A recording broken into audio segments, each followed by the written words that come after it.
Today we're going to talk about the Arab-Israeli conflict, referring to the political tension and armed conflicts between the State of Israel and its Arab neighbors, particularly the Palestinians. The history of Israel-Palestinian conflict began with the establishment of the State of Israel in 1948, and we can say this conflict continues nowadays. But first, we need to understand a few things. Israel/Palestine is surrounded by Muslim nations: Syria, Jordan, Egypt, Lebanon, Iraq, and Saudi Arabia.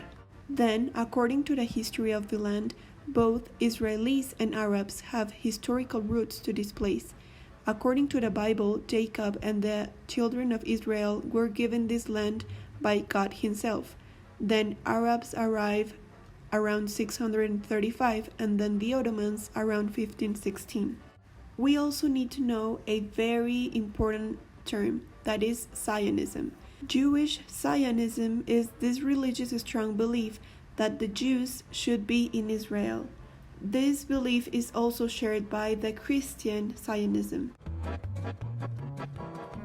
Zionism was then supported by the British government in 1917 during their occupation of the Ottoman Empire with the Balfour Declaration. They supported a national home for the Jewish people in the Palestine region. After World War II, and because of the Holocaust, in 1947 the United Nations decided to support Zionism too, by giving pieces of Palestine to the Jewish people. So officially, Israel is born in 1948. But actually, the partition of territory was a problem itself, so the Arab countries weren't very happy about it, and they decided to attack Israel on the next day. Thus started the First Arab-Israeli War. The main actors of this conflict are the Palestine Jewish Arabs, Arthur Balfour, who was the one in charge of the Balfour Declaration, Yitzhak Rabin, an Israeli military and political, Yasser Arafat. He was a Palestinian nationalist leader. He spent much of his life fighting against Israel in the name of the self-determination for the Palestinians. Although he had opposed the existence of Israel in 1988, he changed his position and accepted. And Ariel Sharon. He was an Israeli military and politician. He was a commander on the Israel Defense Forces since 1948. He had a prominent role in the Israeli War of Independence. Nakba. In Israel, the war is remembered as its War of Independence, and they even occupied new territory. But in the Arab world, it came to be known as the Nakba, or catastrophe, because of the large number of refugees and displaced people resulting from the war. Suez Crisis. In 1956, Egypt nationalized the Suez Canal, a vital waterway connecting Europe and Asia, so Israel invaded Egypt. 5 days later, they occupied most of the peninsula east of the Suez Canal, but Israeli forces withdrew in March 1957. The Six-Day War. It was a 6-day-long bombing war between Syria and Egypt against Israel. At the end, the Israelis gained lots of territory and were left in sole control of Jerusalem.